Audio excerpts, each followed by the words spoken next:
Assalamu alaikum wa rahmatullahi wa barakatuh. Bismillahir Rahmanir Rahim. Alhamdulillah wa salatu wa salamu ala Rasulillah wa ala alihi wa ashabihi ajma'in. My brothers and sisters, sometimes people are imprisoned wrongly.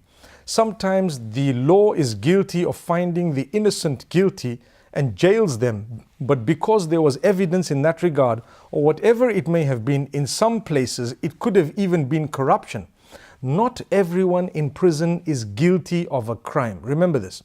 Perhaps the majority might be, or a large number may be, but there will be innocent people there.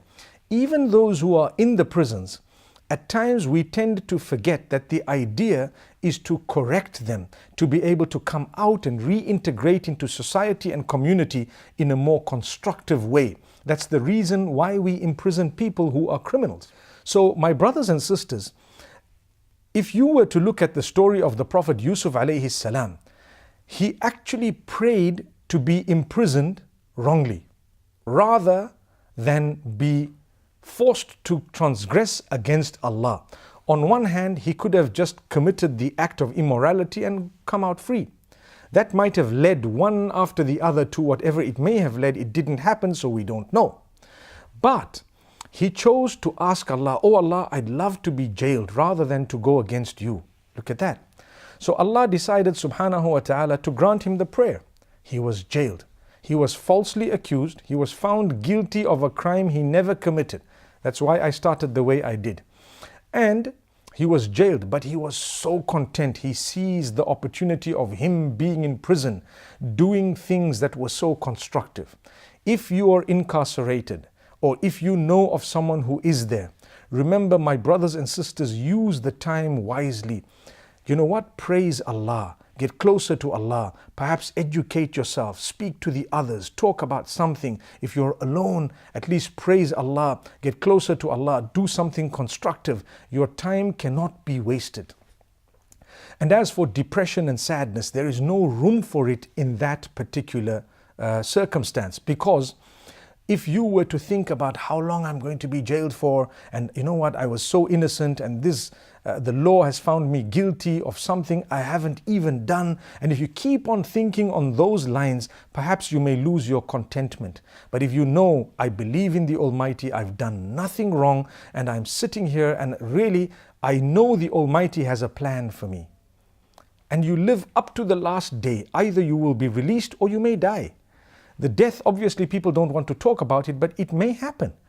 You know, rather die with contentment in a happy mode than to die sad and full of stress and full of, that anxiety. May Allah protect us from stress and anxiety. The Prophet Muhammad, peace be upon him, used to make a dua, "Oh Allah, protect me from anxiety, protect me from stress and hardship," and so on.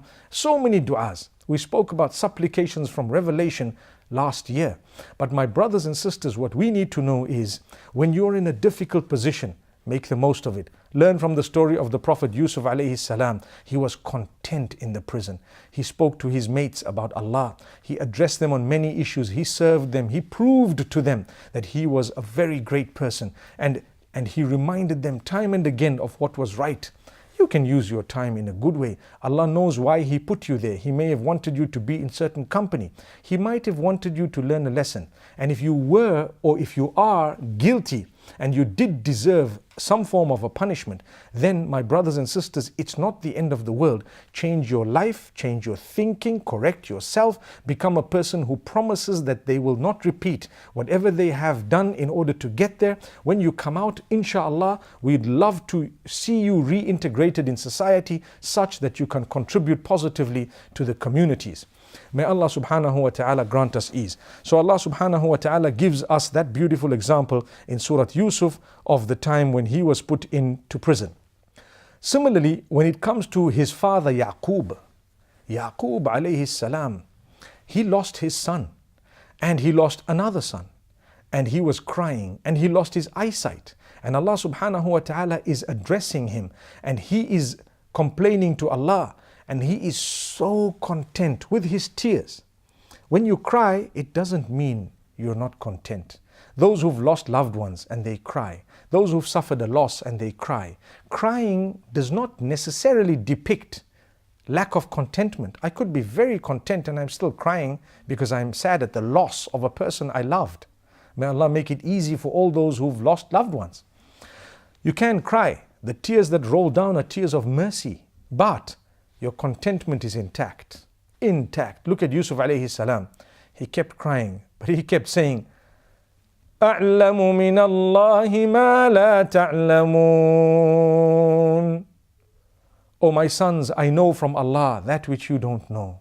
I know the mercy of Allah, the promise of Allah. I know all of this. I'm not going to lose hope in the mercy of Allah. He even says, لا تيأسوا من روح الله إنه لا ييأس من روح الله إلا القوم الكافرون. He says, don't lose hope in the mercy of Allah. For indeed, none loses hope in the mercy of Allah except those who don't believe in Allah subhanahu wa ta'ala. So he never lost hope. He cried, but he did not lose hope until a day came when he was right. Allah blessed him. Allah returned him, reunited him with his son. Those of you who might be separated from your loved ones, be content. Yes, you may be sad. You may be upset. You might be searching. You might be working towards being reunited with your child or with your loved one. But you need to know Allah has a plan for you. Allah knows why it's happening. You don't know. And at the end of the day, even if you're not united in your lifetime, Allah will unite you after this life. Later on, you keep doing good and keep hoping in Allah, and Allah will bring you together. Allah knows the reward He's kept for you. Don't lose hope in the mercy of Allah subhanahu wa ta'ala. So my brothers and sisters, that's a lovely lesson we learn of contentment from the reaction of the Prophet Yaqub alayhi salam, when it comes to his son Yusuf alayhi salatu wasalam, and the other son Binyamin. May Allah's peace and blessings be upon all of them. One more lesson I'd like to draw from Surah Yusuf before we move on is when Yusuf alayhi salam was ultimately faced with his brothers and they were exposed. Their plots and plans were exposed. So all the planning of the downfall of a person only resulted in his elevation. Be content. Allah grants you goodness. When people plan your downfall, they falsely accuse you, they spread rumor about you, they want the world to think that you're a bad person, they try to tarnish your image. It is through the very actions that Allah will grant you success above them in this world and the next, or at least in the next. In the case of Yusuf alayhi salam, it was in both.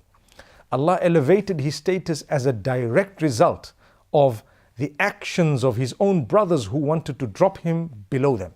And Allah caused him to rise above them.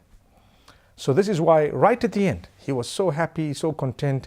He looks at his brothers and he says, هل علمتم ما فعلتم بيوسف وأخيه إذ أنتم جاهلون. Do you know what you did to Joseph and his brother when you were ignorant? They were shocked. Who knows about what we did?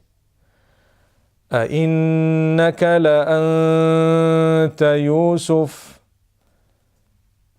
Is it that you are Yusuf?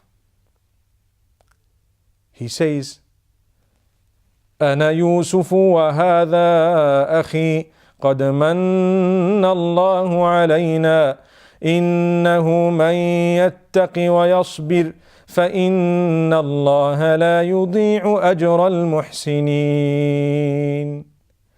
He says, I am Yusuf and this is my brother. Allah has favored us. Imagine, he forgot everything that happened over 4 decades. And he says, Allah has favored us. For indeed, anyone who has taqwa and patience, Allah will never waste their deeds. Never waste the deeds of the good doers. If you've done good, Allah will definitely recompense you. What a lesson we have for ourselves. He says, I don't mind 40 years I struggled. I don't mind. I know that when you have taqwa, you develop your relationship with Allah, and you have ihsan, which means you are good to the rest of the creatures of Allah. You do good. Taqwa and kindness, Allah will never ever let you down. You want contentment? Develop those two. Taqwa and kindness. Be kind.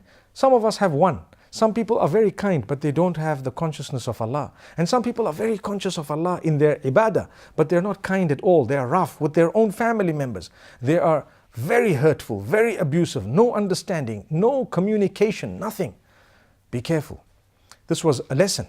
And Allah subhanahu wa ta'ala says, immediately after that, they told him, تَاللَّهِ لَقَدْ آثَرَكَ اللَّهُ عَلَيْنَا وَإِن كُنَّا لَخَاطِئِينَ. Indeed, Allah has favored you above us and we were wrong. Allah has raised you above us. They were planning for 40 years to drop him below them. 40 years later, it emerged. Had they not done what they did, he wouldn't have been so high above them. Why should he be angry? Why should anyone be upset? Wasn't that the brilliant plan of Allah to get this young child into such a powerful position? Had it not been for their actions, he wouldn't have been there. So Allah planned it so carefully. Remember that, my brothers and sisters. And in the end, he says, لا تثريب عليكم اليوم يغفر الله لكم وهو أرحم الراحمين. No retribution at all against you guys today. Allah will forgive you, for He is indeed most forgiving, most merciful. What a great lesson in contentment. Yusuf alayhi salam, had he not been content, he would not have been able to forgive. Because of how content he was, how happy he was, how reassured he was regarding the brilliant plan of Allah that had in it 40 years of separation from loved ones, he was ready to forgive. He told them before they asked him. They had not yet said, forgive us. They just said, we were wrong. He says, hang on, I forgive you. Subhanallah. My own brothers. He says, you are my brothers, I forgive you. Go to the father. Let's change the topic. Go and bring your father. He didn't even want to address the matter deeply.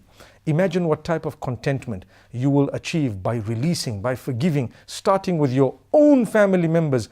Believe me, Allah will grant you a contentment never tasted by you before.